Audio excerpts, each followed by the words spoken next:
السلام عليكم ورحمة الله وبركاته. الحمد لله رب العالمين والصلاة والسلام على رسول الأمين وعلى آله وصحبه أجمعين أما بعد. أعوذ بالله من الشيطان الرجيم. بسم الله الرحمن الرحيم. يا أيها الذين آمنوا اتقوا الله حق تقاته ولا تموتن إلا وأنتم مسلمون. رب اشرح لي صدري ويسر لي أمري واحلل عقدة من لساني يفقهوا قولي. آمين يا رب العالمين. ഏറെ സ്നേഹം നിറഞ്ഞ വിശ്വാസിനികളെ, പ്രിയമുള്ള രക്ഷിതാക്കളെ, അള്ളാഹുവെ സൂക്ഷിച്ച് അവന് വഴിപ്പെട്ടുകൊണ്ട് ജീവിതം ചിട്ടപ്പെടുത്തണമേ എന്ന് എന്നോടെന്ന പോലെ നിങ്ങളോടും ഓർമ്മപ്പെടുത്തുകയാണ്, ദീനിൻ്റെ പേരിൽ ഉണർത്തുകയാണ്. ഇന്ന് ലോകത്ത് ധാരാളം സംഘടനകൾ നിലവിലുണ്ട്. ഭൗതികപരമായ സംഘടനകളാകട്ടെ, മതപരമായ സംഘടനകളാകട്ടെ, ധാരാളം സംഘടനകൾ നിലവിലുണ്ട്. അതിൽ മതപരമായ സംഘടനകൾ അവരുടെ ആദർശങ്ങളിൽ, അവർ സ്വീകരിക്കുന്ന പ്രമാണങ്ങളിലൊക്കെ വ്യത്യസ്ത ആശയങ്ങൾ നമുക്ക് കാണുവാൻ സാധിക്കും. എന്നാൽ എല്ലാ സംഘടനകളും ഒരുപോലെ അംഗീകരിക്കുന്ന വിഷയമാണ്, അല്ലെങ്കിൽ ഒരുപോലെ സ്വീകരിക്കുന്ന പ്രമാണമാണ് പരിശുദ്ധ ഖുർആൻ എന്നുള്ളത്. അള്ളാഹുവിങ്കിൽ നിന്ന് അവതീർണമായതാണ് ഈ ഗ്രന്ഥമെന്ന് അംഗീകരിക്കാത്ത ഒരു മതസംഘടനയും നമ്മുടെ അറിവുകളിൽ ഇന്ന് നിലവിലില്ല. എല്ലാവരും ഒരുപോലെ അംഗീകരിക്കുന്ന ഈ പരിശുദ്ധ ഖുർആൻ, നിങ്ങൾക്കറിയാം, ഇന്നത്തെ വിഷയം ഖുർആൻ നൽകുന്ന മാർഗദർശനം എന്നുള്ളതാണ്. ഒരുപക്ഷെ എന്നേക്കാൾ ഒരുപാട് മൂത്ത കാരണവന്മാരിവിടെ ഇരിക്കുന്നുണ്ട്. ചെറുപ്രായത്തിൽ തന്നെ ഈ ഖുർആൻ ഓതിയും പഠിച്ചും ഇതിൻ്റെ അർത്ഥതലങ്ങൾ മനസ്സിലാക്കിയും വർഷങ്ങൾ കഴിച്ചു കൂട്ടിയവരാണ് ഈ ഇരിക്കുന്ന ഓരോരുത്തരും. പിന്നെയും എന്തിനാണ് ഇങ്ങനൊരു വിഷയത്തെക്കുറിച്ച് സംസാരിക്കുന്നത്? പിന്നെയും എന്തിനാണ് ഇങ്ങനൊരു വിഷയം ഇവിടെ അവതരിപ്പിക്കുന്നത് എന്നൊരു പക്ഷേ ചിലരുടെ മനസ്സിലെങ്കിലും സംശയമുണ്ടായേക്കാം. അത്തരത്തിലുള്ള സംശയങ്ങൾ ആരുടെയെങ്കിലും മനസ്സുകളിലുണ്ട് എങ്കിൽ അതുമായി ബന്ധപ്പെട്ട ഒരാമുഖം പറഞ്ഞുകൊണ്ട് എൻ്റെ വിഷയത്തിലേക്ക് പ്രവേശിക്കുവാനാണ് ഞാൻ ഉദ്ദേശിക്കുന്നത്. 4ാം ക്ലാസ്സിൽ പഠിക്കുന്ന കുട്ടികളെ സ്കൂളിൽ നിന്ന് കോഴിക്കോട് ബീച്ചിലേക്ക് ടൂറ് കൊണ്ടുപോയി. കുട്ടികൾക്ക് കടപ്പുറമൊക്കെ കാണിച്ചു കൊടുത്ത് അവരെ തിരിച്ചു വീട്ടിലേക്ക് കൊണ്ടുവന്നു. ആ കുട്ടികളോട് നിങ്ങൾ കടൽ കണ്ടോ എന്ന് ചോദിച്ചാൽ ആ കുട്ടികൾ പറയും ഞങ്ങൾ കടൽ കണ്ടു എന്നാണ്. 10 മാർ 12 മാർ അകലെ ചെറിയ വഞ്ചിയെടുത്ത് 1-2 ദിവസം മീൻ പിടിക്കാൻ പോയി മീൻ പിടിച്ച് തിരിച്ചു വരുന്ന ഒരു തോണിക്കാരനോട് നീ കപ്പൽ കണ്ടോ, നീ കടൽ കണ്ടോ എന്ന് ചോദിച്ചാൽ അയാൾക്കും പറയാനുള്ളത് ഞാൻ കടൽ കണ്ടു എന്ന് തന്നെയാണ്. 1 മാസവും 2 മാസവും ഒക്കെ വലിയ കപ്പലുകളിൽ ആഴക്കടലിലേക്ക് പോയി പർവ്വത സമാനമായി വരുന്ന തിരമാലകളോട് മല്ലടിച്ച് മീൻ പിടിച്ച് തിരിച്ചു വന്ന ഒരു കപ്പിത്താനോട് നീ കടൽ കണ്ടോ എന്ന് ചോദിച്ചാൽ അയാൾക്കും പറയാനുള്ളത് ഞാൻ കടൽ കണ്ടു എന്ന് തന്നെയാണ്.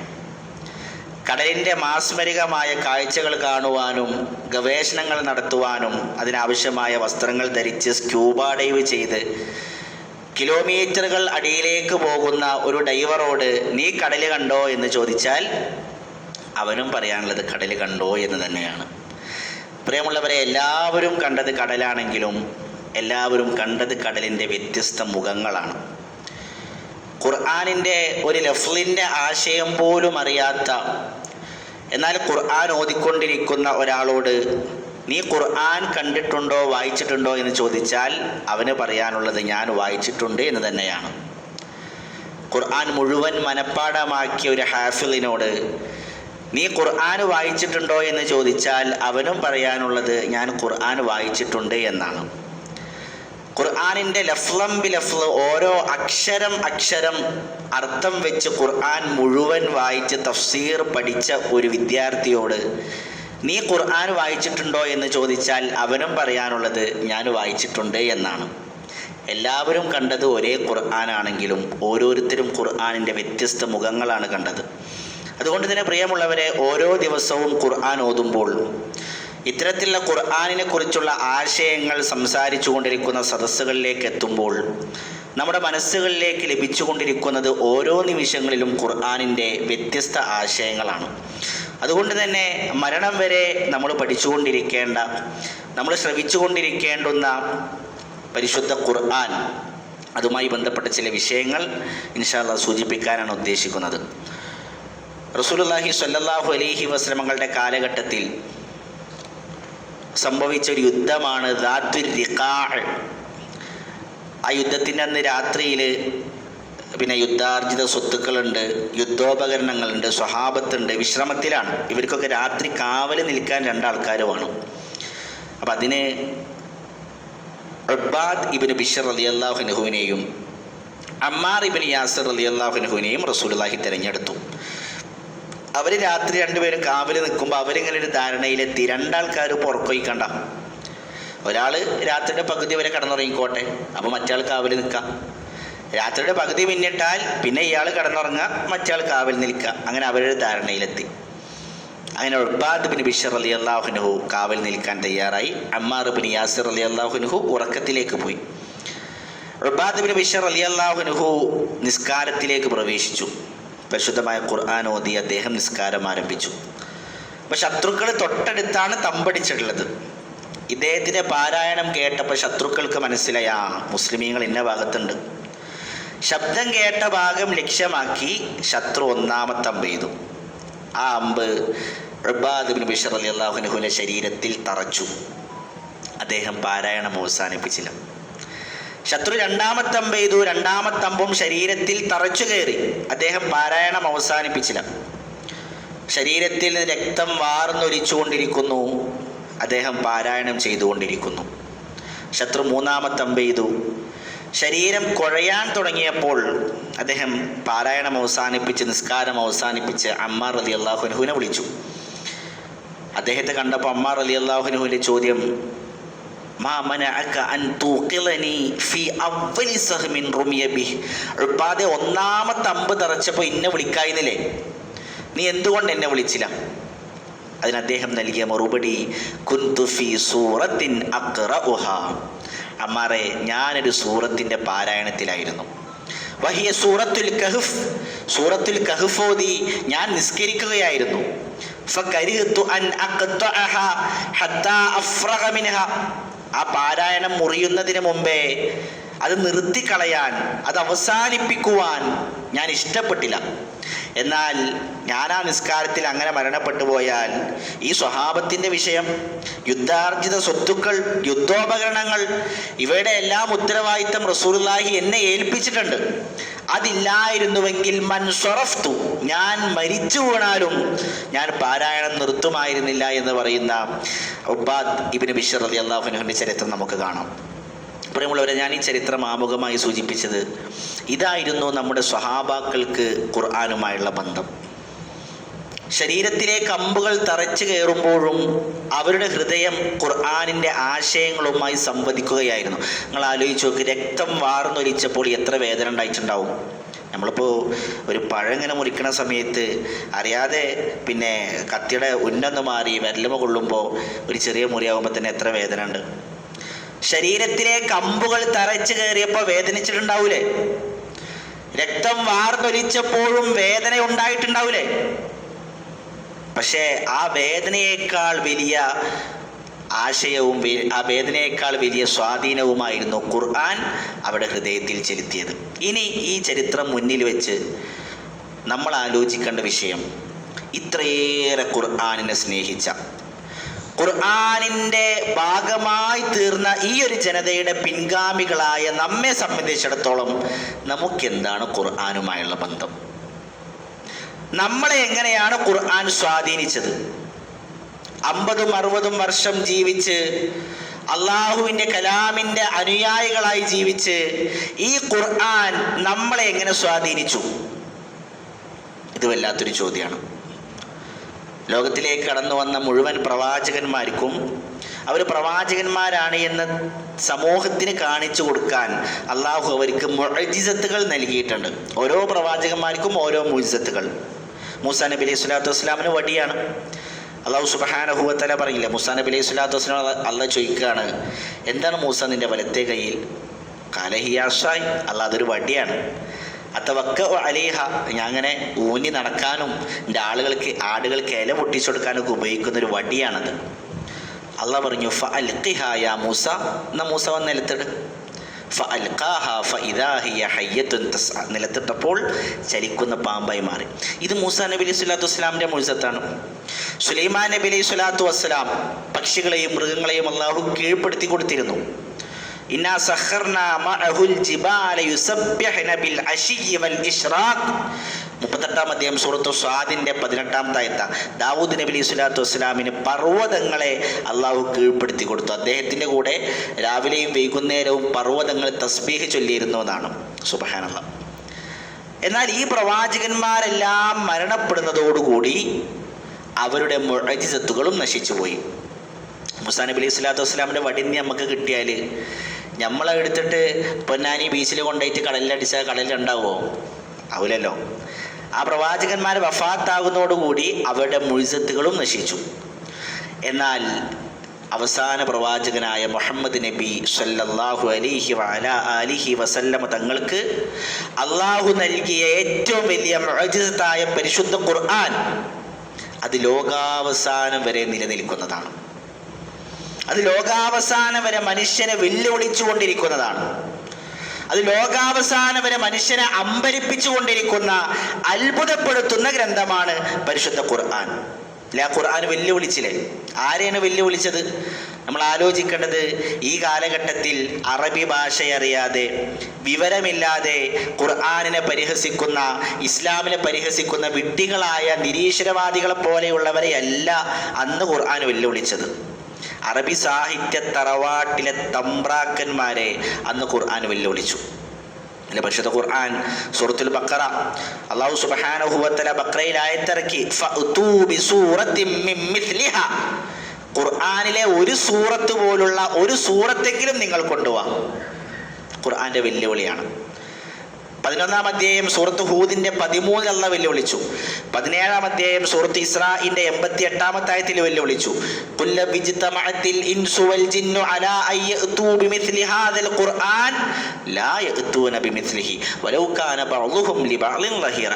എല്ലാവരും, മനുഷ്യനും ജിന്നും എല്ലാവരും ഒരുമിച്ച് കൂടിയാലും ഈ ഖുർആൻ പോലുള്ള ഒരു ഖുർആൻ കൊണ്ടുവരാൻ അവർക്ക് സാധിക്കൂല. അപ്പം അള്ളാഹ് പറഞ്ഞു, ഖുർആൻ കൊണ്ടുവരാൻ വയ്ക്കൂലെങ്കിൽ ഫഅ്തൂ ബിഅശ്രി സുവരിൻ മിസ്ലിഹാ, ഖുർആനിലുള്ളത് പോലത്തെ ഒരു 10 സൂറത്തെങ്കിലും കൊണ്ടുപോവാ. അതിനും കഴിഞ്ഞില്ല. അവസാനം അള്ളാഹ് പറഞ്ഞു, ശരി, ഫഅ്തൂ ബിസൂറത്തിൻ മിസ്ലിഹാ, അതിലുള്ളത് പോലത്തെ ഒരു സൂറത്തെങ്കിലും നിങ്ങൾ കൊണ്ടുപോവാ. നിങ്ങൾ ആലോചിച്ച് നോക്കുക, 1400 വർഷങ്ങളായി ആ വെല്ലുവിളി ഇന്നും നിലനിൽക്കുകയാണ്. ആ വെല്ലുവിളിക്ക് മുന്നിൽ അവർ മുട്ടുകുത്തി. ഖുർആനിന്റെ അത്ഭുതം സ്വഹാബത്ത് തിരിച്ചറിഞ്ഞു. അന്ന് ജീവിച്ചിരുന്ന മുഴുവൻ മുശ്രിക്കീങ്ങളും തിരിച്ചറിഞ്ഞു. അവർ ഖുർആനിന് മുന്നിൽ മുട്ടുകുത്തി. ലബീദ്, നമ്മൾ അറബി കോളേജിലൊക്കെ ഇന്നും ഞങ്ങൾ പഠിക്കുന്ന ലബീദിന്റെ കവിതകൾ. ലബീദ് ഇബ്നു റബീഅ അറബി സാഹിത്യത്തിലെ വലിയ ഒരു നേതാവായിരുന്നു ലബീദ്. പ്രവാചകൻ സല്ലല്ലാഹു അലൈഹി വസല്ലം സഹാബത്ത് ഇന്നാ അഅ്തൈനാകൽ കൗസർ ഫസല്ലി ലിറബ്ബിക വൻഹർ ഇന്ന ശാനിയക ഹുൽ അബ്തർ, ഖുർആനിലെ ഏറ്റവും ചെറിയ സൂറത്ത് ഇങ്ങനെ എഴുതി കഅബയിൽ ഇങ്ങനെ കെട്ടി തൂക്കി. എന്നിട്ട് പറഞ്ഞു, ദാ ബദർ വേണ്ട, ഉഹദ് വേണ്ട, യുദ്ധങ്ങളൊന്നും വേണ്ട, നമുക്ക് ഒന്നിക്കാം, നമുക്ക് എല്ലാവർക്കും ഒന്നാവാം. പക്ഷേ ഖുർആനിലെ ഈ സൂറത്തിന് തുല്യമായ, ഈ സൂറത്തിന്റെ ആശയത്തോട് കിടപിടിക്കാൻ പറ്റുന്ന ഒരു 3 ആയത്തെങ്കിലും നിങ്ങൾ കൊണ്ടുപോവാ. ലബീദ് ഇബ്നു റബീഅ 90 കഴിഞ്ഞിട്ടുണ്ട്. ശരീരം ചുക്കിച്ചുളിഞ്ഞ് വാർദ്ധക്യത്തിലെത്തി. 2 ആളുകളുടെ തോളിലിങ്ങനെ കൈവച്ച് അദ്ദേഹം വേച്ച് കഅബയിലേക്ക് നടന്നു. എന്തിനാണ് യാത്ര? കഅബയിലെത്തണം. സൂറത്തുൽ കൗസർ വായിക്കണം, അതിനെതിരെ ആയത്തുകൾ എഴുതണം. ലബീദ് അവിടെ എത്തിയ ആയത്ത് വായിച്ചു, ഇന്നാ അഅ്തൈനാക്കൽ കൗസർ ഫസല്ലി ലിറബ്ബിക വൻഹർ ഇന്ന ശാനിഅക ഹുവൽ അബ്തർ അഷ്ഹദു അൻ ലാ ഇലാഹ ഇല്ലല്ലാഹ് വ അഷ്ഹദു അന്ന മുഹമ്മദൻ റസൂലുള്ളാഹ്. ഇത് മുഹമ്മദിന്റെ വാക്കുകളല്ല, ഇതൊരു മനുഷ്യന്റെ വാക്കുകളല്ല. തൻസീലും മിർ റബ്ബിൽ ആലമീൻ, ഇത് അള്ളാഹിന്റെ വാക്കാണ്. പിന്നെ ലബീദ് കവിതകൾ എഴുതണില്ല, സാഹിത്യങ്ങൾ എഴുതണില്ല. ആളുകൾ ചോദിച്ചു, ലബീദ് നീ വലിയ കവിയല്ലേ, വലിയ സാഹിത്യകാരനല്ലേ, എന്താ ഇപ്പം എൻ്റെ കവിതകളൊക്കെ എവിടെ? ലബീദും നൽകിയ മറുപടി, അവ ബഅദൽ ഖുർആൻ, ഖുർആനിന് ശേഷം എന്ത് കവിതകളാണോ, ഖുർആനിന് ശേഷം ഇനി എന്ത് സാഹിത്യമാണോ എന്ന് ചോദിക്കുന്ന ലബീദ് ഇബ്നു റബീഅ. പ്രിയമുള്ളവരെ, ഞാൻ പറഞ്ഞു വരുന്നത് ഈ പരിശുദ്ധ ഖുർആൻ തന്നെയാണ് ഇന്നും നമ്മുടെ കൈകളിലുള്ളത്. ഇതിൻ്റെ ഓരോ ലഫ്ലുകളിലും അത്ഭുതങ്ങൾ ഒളിപ്പിച്ച് വെച്ചിട്ടുണ്ട്. നിങ്ങൾ ആലോചിച്ചിട്ടുണ്ട്, ഓരോ ലഫ്ലുകളിലും ഖുർആനിൽ അത്ഭുതമുണ്ട്. അസ്മഈ, ചരിത്രത്തിൽ അറബി ഭാഷയിൽ അറിയപ്പെട്ട പണ്ഡിതനാണ് അസ്മഈ. അസ്മഈ ഒരിക്കൽ ഇതുപോലെ ഇങ്ങനെ ക്ലാസ് എടുക്കുകയാണ്, കുറേ ആൾക്കാരുണ്ട്. അല്ല, അസ്മഈ ഇങ്ങനെ സൂറത്തുൽ മാഇദയത്തെ ഒരു ആയത്ത് ഓതി, അസ്സാരിഖു വസ്സാരിഖത്തു ഫഖ്തഉ ഐദിയഹുമാ തുടങ്ങുന്ന ഒരു ആയത്താണ്. കട്ടെടുത്ത് ആണാകട്ടെ പെണ്ണാകട്ടെ കൈകൾ കൊത്തണം, കൈകൾ മുറിക്കണം. ആയത്ത് ഇങ്ങനെ ഓതിയിട്ട് അവസാനം അസ്മഈ ഓതി, ഇന്നല്ലാഹ ഗഫൂറുർ റഹീം, അല്ലാഹ് ഏറെ പൊറുക്കുന്നവനാണ്, കരുണാവാരിധിയാണ്. സദസ്സിനൊരു അഅറാബി എഴുന്നേറ്റു. ഒരു ഗ്രാമീണനായ സംസ്കാരം കുറഞ്ഞ, അറിവ് കുറഞ്ഞ, നമ്മൾ ബതുക്കൾ എന്നൊക്കെ പറയുന്ന പോലത്തെ ഒരാൾ എഴുന്നേറ്റു. എന്നിട്ട് ചോദിച്ചു, അസ്മഈ നീ എന്താ പോതിയത്? അസ്മഈ പറഞ്ഞു, കലാമുള്ള, ഇത് അള്ളാഹിൻ്റെ ഗ്രന്ഥാണ്. അല്ല അസ്മഈ, നീ ഓതിയത് അള്ളാഹിൻ്റെ ഗ്രന്ഥമല്ല. അസ്മയുടെ ചോദ്യം, നീ ഹാഫിളാണോ? അല്ല, ഞാൻ ഹാഫിളല്ല. ശരി, ഞാൻ ഓതിയ സൂറത്തുൽ മാഇദ നിനക്ക് ഹിഫ്ളുണ്ടോ? ഇല്ല, മാഇദയും എനിക്ക് ഹിഫ്ളില്ല. പിന്നെ നീ എങ്ങനെ പറയും ഞാൻ ഓതിയത് തെറ്റാണ് എന്ന്? ആ മനുഷ്യൻ പറഞ്ഞു, അസ്മഈ നീ ഖുർആൻ തുറക്ക്, നീ ഖുർആൻ തുറന്നു വായിക്ക്. അസ്മഈ ഉള്ളിലേക്ക് ചെന്നു, മുസ്ഹഫ് എടുത്ത് നോക്കിയപ്പോൾ ഇന്നല്ലാഹ ഗഫൂറുർ റഹീം എന്നതിന് പകരം ഹക്കീം എന്നാണ്.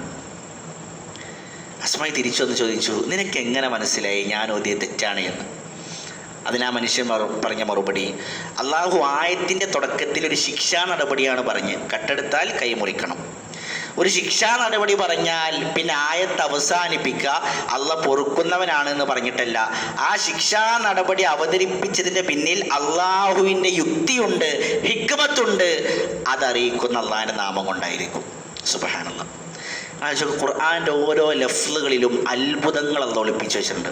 ഞാൻ ചോദിക്കുന്നത്, ഈ പരിശുദ്ധ ഖുർആൻ പ്രിയമുള്ളവരെ നമ്മുടെ കൈകളിലുണ്ടായിട്ട് നമ്മളെ എങ്ങനെ സ്വാധീനിച്ചു? ഖുർആനിൽ ഒരായത്ത് ഇങ്ങനെ ചൂണ്ടിക്കാണിച്ചിട്ട് നമുക്ക് പറയാൻ കഴിയുമോ, ഈ ആയത്താണ് എൻ്റെ കണ്ണ് നനയിച്ചത്, ഈ ആയത്താണ് ഇന്ന തിന്മയിൽ നിന്നും എന്നെ മാറ്റിയത്, ഇന്ന നന്മ ഞാൻ പ്രാവർത്തികമാക്കി തുടങ്ങാൻ കാരണം ഈ ആയത്താണ്, ഇന്ന ഹറാം ഒഴിവാക്കാൻ, ഇന്ന ജഹാലത്ത് ഒഴിവാക്കാൻ, ഇന്ന തിന്മകൾ ഒഴിവാക്കാൻ എന്നെ പ്രേരിപ്പിച്ചത് ഈ ആയത്താണ് എന്ന് പറയാൻ 6000 ചില്ലാനം ആയത്തുകൾ ഖുർആനിലുണ്ടായിട്ട് നമ്മുടേതാണ് എന്ന് പറഞ്ഞ് ചൂണ്ടിക്കാണിക്കാൻ നമുക്കൊരായത്തില്ല എങ്കിൽ നമ്മൾ എത്ര ദൗർഭാഗ്യവാന്മാരാന്ന് ആലോചിച്ച് നോക്കി നിങ്ങൾ. പിന്നെ ഖുർആൻ മുഴുവൻ പഠിച്ചു വായിച്ചു എന്ന് നാം പറയുന്നതിൽ പ്രിയമുള്ളവരെ എന്തർത്ഥമാണുള്ളത്? സ്വഹാബാക്കളെ ചരിത്രം നമ്മൾ പഠിക്കുമ്പോൾ അവർക്കുണ്ടായിരുന്നു അവരുടേതായി ചൂണ്ടിക്കാണിക്കാൻ ഒരുപാട് ആയത്തുകൾ. മഹാനായ ഉമർ ബിൻ ഖത്താബ് റളിയല്ലാഹു അൻഹു ഒരിക്കൽ അദ്ദേഹം ഇങ്ങനെ യാത്രയിലാണ്, ഖലീഫയാണ്, യാത്രയിലാണ്. ഒരു സ്വഹാബി ഇങ്ങനെ ഖുർആൻ ഓതുകയാണ്. ഉമർ റളിയല്ലാഹു അൻഹു അവിടെ നിന്നു. സ്വഹാബി സൂറത്തു തൂറാണ് ഓതുന്നത്. സൂറത്ത് ഇങ്ങനെ ഓതി ഇന്ന അദാബ റബ്ബിക ലവാഖിഅ, നിന്റെ റബ്ബിൻ്റെ ശിക്ഷ നടപ്പിലാവുക തന്നെ ചെയ്യും എന്നായത്തോതിയപ്പോൾ സ്വഹാബത്ത് പറയാണ്, ഞങ്ങൾ ഉമറിനെ നോക്കി, ഉമറിൻ്റെ രൂപം ഇങ്ങനെ മാറുന്നുണ്ട്, ഉമറിൻ്റെ മുഖം ചുവക്കുണ്ട്. ഒരായത്ത് കേട്ട് ഉമർ എന്ന സ്വഹാബി 1 മാസക്കാലം രോഗിയായി എന്ന് സ്വഹാബത്ത് പറയാണ്. നമ്മൾ ആലോചിക്കണം, ഒരു ആയത്ത് കേട്ട് 1 മാസം രോഗി. ആരാണ് ഉമർ? ആരാണ് ഉമർ? റസൂലുള്ളാഹി സ്വല്ലല്ലാഹു അലൈഹി വസല്ലം ഞങ്ങൾ പറയാണ്, ഉമറുൻ ഫിൽ ജന്ന, ഉമർ സ്വർഗത്തിലാണ്. ഉമർ സ്വർഗത്തിലാന്ന് മാത്രമല്ല റസൂൽ പറഞ്ഞു. റസൂലുള്ളാഹി ഒരിക്കൽ പറഞ്ഞു, ദഖൽതുൽ ജന്ന, ഞാൻ സ്വർഗത്തിൽ കയറി, വറഅയ്തു ഖസ്റൻ മിൻ ദഹബിൻ, സ്വർഗത്തിൽ സ്വർണത്തിന്റെ ഒരു കൊട്ടാരം ഞാൻ കണ്ടു. റസൂലുള്ളാഹി അങ്ങനെയാണ് സ്വല്ലല്ലാഹു അലൈഹി വസല്ലം, സ്വപ്നത്തിൽ സ്വർഗത്തിലേക്ക് പോകും, അല്ലാതെ മേറാജ് യാത്രയിൽ സ്വർഗത്തിൽ പോയിട്ടുണ്ട്. റസൂലുള്ളാഹി സ്വല്ലല്ലാഹു അലൈഹി വസല്ലം ആ ഒരു യാത്രയിൽ സ്വർഗത്തിൽ സ്വർണത്തിന്റെ ഒരു കൊട്ടാരം കണ്ടു. റസൂലുള്ളാഹി ചോദിച്ചു, ഇത് ആർക്കുള്ളതാണ്? മലക്കുകൾ പറഞ്ഞു, ലിശാബിൻ മിൻ ഖുറൈശ്, ഖുറൈശികളിലെ ഒരു യുവാവിനുള്ളതാണ്. അപ്പോൾ റസൂലുള്ളാഹി പറയാണ്, ഞാൻ വിചാരിച്ചു അത് എനിക്ക് തന്നെ കരം, ഞാൻ തന്നെ കരാ യുവാവ്. മലക്കുകൾ പറയാണ്, ലി ഉമർ ഇബ്നുൽ ഖത്താബ്, അത് ഉമറിനുള്ളതാണ്. സ്വർഗത്തിൽ സ്വർണത്തിൻ്റെ ഒരു കൊട്ടാരം റസൂലുള്ളാഹി സ്വല്ലല്ലാഹു അലൈഹി വസല്ലം തങ്ങൾ അള്ളാഹു ഉമറിന് വേണ്ടി പണി കഴിപ്പിച്ചത് കണ്ടു എന്ന് പറയുമ്പോൾ അത് റസൂലുള്ളാഹി ഉമർ റളിയല്ലാഹു അൻഹു മരണപ്പെടുന്നതിന് മുമ്പ് ദുനിയാവെന്ന് അദ്ദേഹത്തെ അറിയിക്കുമ്പോൾ, പ്രിയമുള്ളവരെ ആലോചിച്ച് നോക്ക്, എന്തായിരിക്കും ആ സ്വഹാബിയുടെ അവസ്ഥ? റസൂലുള്ളാഹി സ്വല്ലല്ലാഹു അലൈഹി വസല്ലം ഒരിക്കൽ പറയാണ്, ഞാൻ ഒരു സ്വപ്നം കണ്ടു. എന്താണ് സ്വപ്നം? ഞാനിങ്ങനെ പാല് കുടിക്കണം, പാല് കുടിച്ച് നിറഞ്ഞ് എൻ്റെ വിരലിൻ്റെ ഇടയിൽ കൂടെ ഒക്കെ ഒഴുകാൻ തുടങ്ങി, അഥവാ ശരീരം മുഴുവൻ നിറഞ്ഞു. എന്നിട്ട് ഞാൻ ആ പാല് നേരെ ഉമറിന് കൈമാറി. ഇതാണ് സ്വപ്നം. സ്വഹാബത്ത് ചോദിച്ചു, റസൂൽ എന്താണ് അതിൻ്റെ ഒരു വ്യാഖ്യാനം? റസൂലുള്ളാഹി പറഞ്ഞു, ആ പാല് അത് ഇൽമാണ്. അഥവാ റസൂലുള്ളാഹിക്ക് ഇൽമ ലഭിച്ച് ആ ഇൽമ പിന്നെ നേരെ കൈമാറിയത് ഉമറിനാണ് റളിയല്ലാഹു അൻഹു. അദ്ദേഹത്തിൻ്റെ ആ ഇൽമിൻ്റെ മഹത്വമാണത്. മറ്റൊരിക്കൽ റസൂലുള്ളാഹി പറഞ്ഞു, ഞാൻ ഒരു സ്വപ്നം കണ്ടു. ഒരുപാട് ആളുകൾ, അവർക്ക് വസ്ത്രം കമീസ് ഉണ്ട്. ചില ആളുകളുടെ വസ്ത്രം നെഞ്ച് വരെയാണ്, ചില ആളുകൾക്ക് കുറച്ചുകൂടി താഴ്ത്തിക്കുണ്ട്. ഉമറിൻ്റെ വസ്ത്രം ഞാൻ കണ്ടു, നിലത്തുകൂടെ വലിച്ചു കഴിച്ച് നടക്കുന്ന അവസ്ഥയിൽ ശരീരം മുഴുവൻ മൂടിയിട്ടുണ്ട്. സ്വഹാബത്ത് റസൂലേ അതെന്താണ്? റസൂലുള്ളാഹി പറഞ്ഞു, അദ്ദീൻ, അത് മതമാണ്. ഓരോരുത്തരുടെ മതത്തിനനുസരിച്ച് അവരുടെ കുപ്പായത്തിൻ്റെ നീളാണ്. ഉമറിൻ്റെ മതം എത്രയാണ്?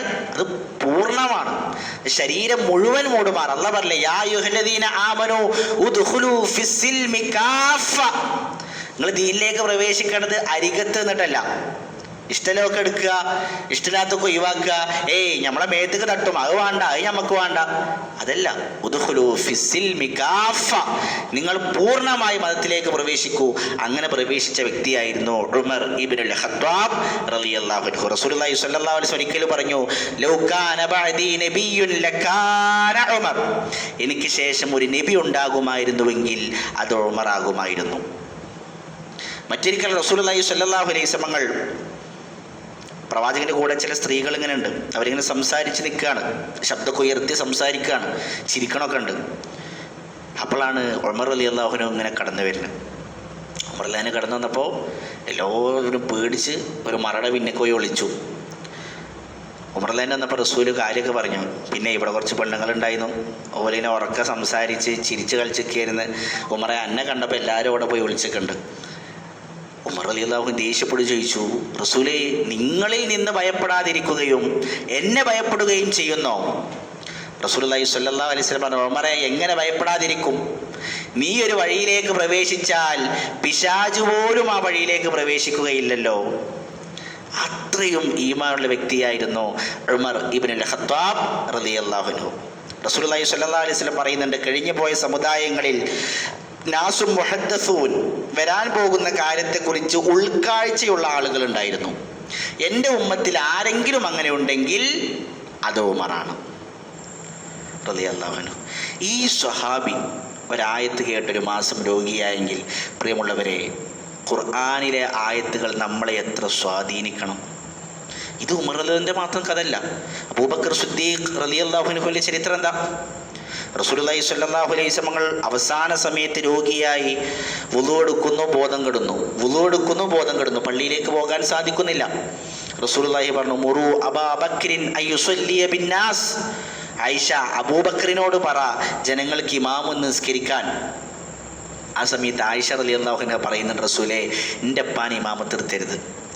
എൻ്റെ ഉപ്പ ഇമാമത്ത് നിന്നാൽ കരയാൻ തുടങ്ങും, ഖുർആൻ ഓതിയാൽ ഉപ്പ കരയാൻ തുടങ്ങും.